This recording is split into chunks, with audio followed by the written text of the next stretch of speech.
E aí pessoal, aqui é a Carol e hoje nós vamos iniciar um quadro novo aqui no canal, que se chama Papo de Bíblia. Esse mês de fevereiro nós vamos estudar o Evangelho de Mateus, do capítulo 1 até o capítulo 28.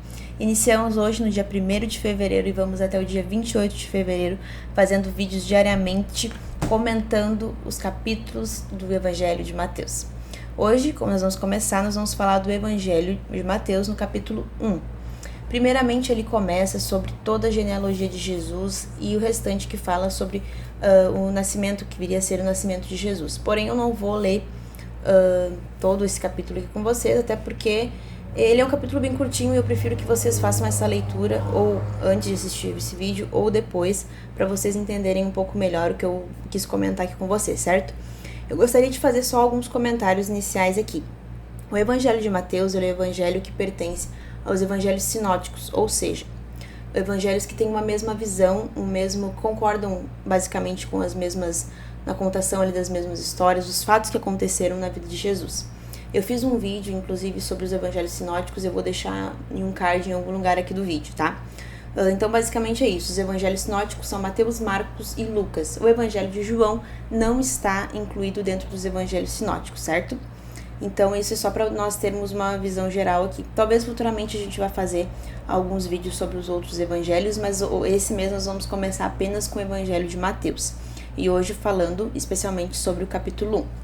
Bom, aqui no capítulo 1 fala basicamente sobre a genealogia de Abraão até José, o pai adotivo de Jesus, e depois fala sobre o nascimento de Jesus, né? O anjo que foi visitar Maria e avisou sobre o seu nascimento.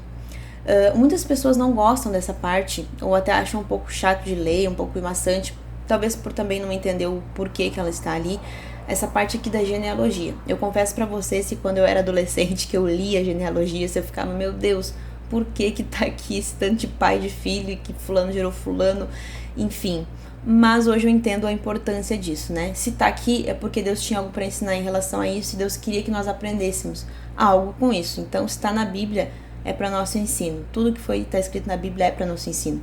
Então, eu queria comentar com vocês aqui, a princípio, algumas questões em relação às genealogias aqui. Bom, começa aqui em Abraão, que Abraão gerou Isaac, Isaac gerou Jacó, Jacó gerou Judá e seus irmãos. Eu não vou ler toda a genealogia com vocês, tá bom? Até porque eu sei que vocês vão fazer isso posteriormente, tá? Mas eu queria frisar um pouco aqui em relação a Judá. Muitas vezes a gente ouve falar sobre sendo Jesus o leão da tribo de Judá. É importante a gente lembrar que Jesus ele vem da descendência da tribo de Judá. O leão é o símbolo da tribo de Judá. O leão, o leãozinho, se vocês forem procurar os símbolos das 12 tribos, vocês vão ver que o leão é o símbolo da tribo de Judá. E a Bíblia faz referência sobre sendo Jesus o leão da tribo de Judá, né? Vocês já devem ter visto isso em várias coisas, estampado em camisetas, em banners, em placas de igreja, e isso é super comum. E aqui a gente já entende, olha só como é importante isso, só lendo a genealogia, a gente entende algumas referências que a Bíblia nos dá. E aqui é uma explicação bem clara. Por que Jesus é o leão da tribo de Judá? Porque ele está na linhagem da tribo de Judá.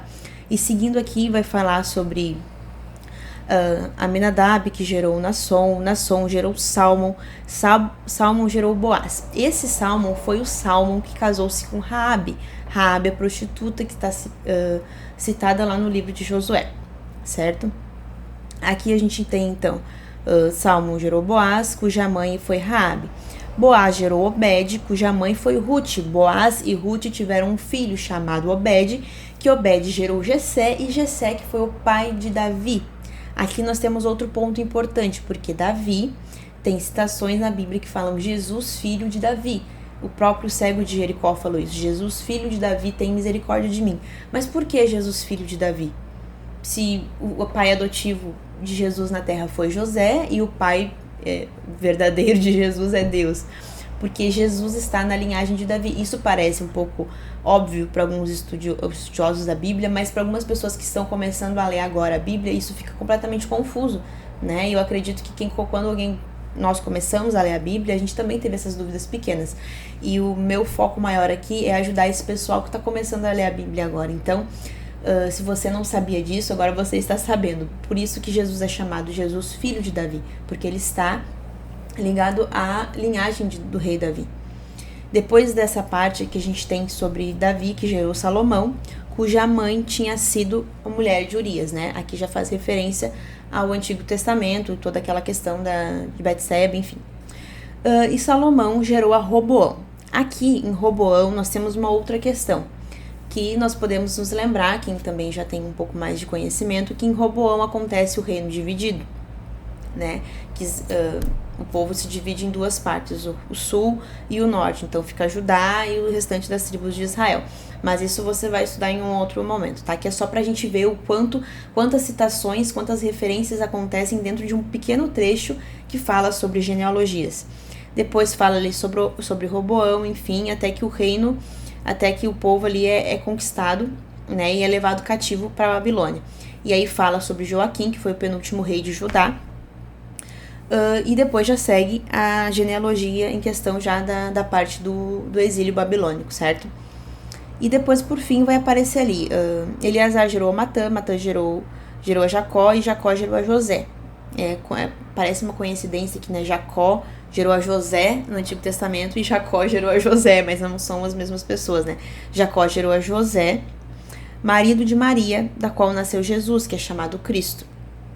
Né? Então aqui fala todas essas genealogias e diz o seguinte: assim, ao todo houve 14 gerações, de Abraão a Davi, 14 de Davi até o exílio da Babilônia e 14 do exílio até o Cristo. É importante lembrar aqui que, como Mateus, ele tinha uma ênfase muito grande em falar para o povo judeu. A ideia de Mateus era convencer os judeus de que Jesus de fato era o Cristo e que eles não precisavam esperar um outro rei, um outro salvador, um outro Messias, porque de fato Jesus já tinha vindo e era aquele Jesus que tinha habitado entre eles ali. Então Mateus tem uma grande pensamento, o foco dele mesmo é para falar para que os judeus entendam que Jesus de fato é o Messias e que eles não precisam esperar outro.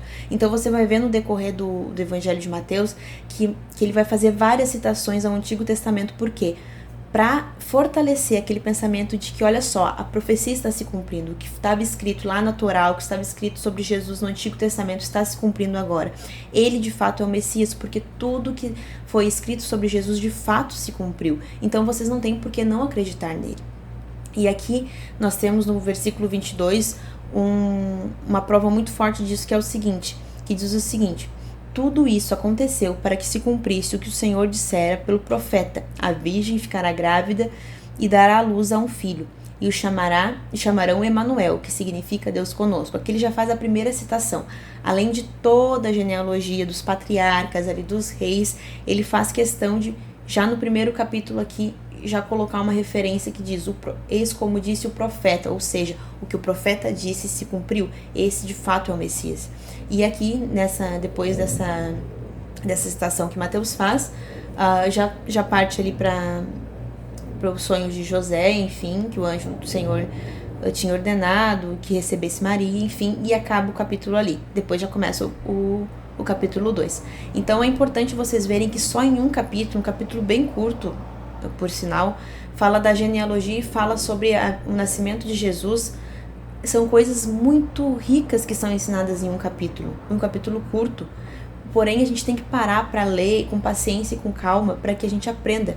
Quando a gente quer aprender a Bíblia, não se sinta envergonhado em ler um capítulo da Bíblia, ou um versículo da Bíblia, ou um trecho da Bíblia por dia, desde que você se alimente de fato daquilo que você está lendo, porque muitas vezes a gente lê por ler. Eu já fiz isso muito quando eu era recém-convertida, eu lia porque eu tinha que ler, eu sabia que era certo ler, mas às vezes a gente não para estudar o que de fato aquele capítulo quer dizer, o que de fato a Bíblia quer nos ensinar. Olha só, um trecho pequeno sobre as genealogias fala tanta coisa, ensina tanta coisa sobre a história do povo de Deus. A gente só precisa parar e pesquisar e estudar um pouco. E você vai muitas vezes ficar confuso, você vai muitas vezes ficar, meu Deus, eu não entendi. E isso é normal para quem está aprendendo a Bíblia agora, isso é extremamente normal. Estranho seria se isso não acontecesse.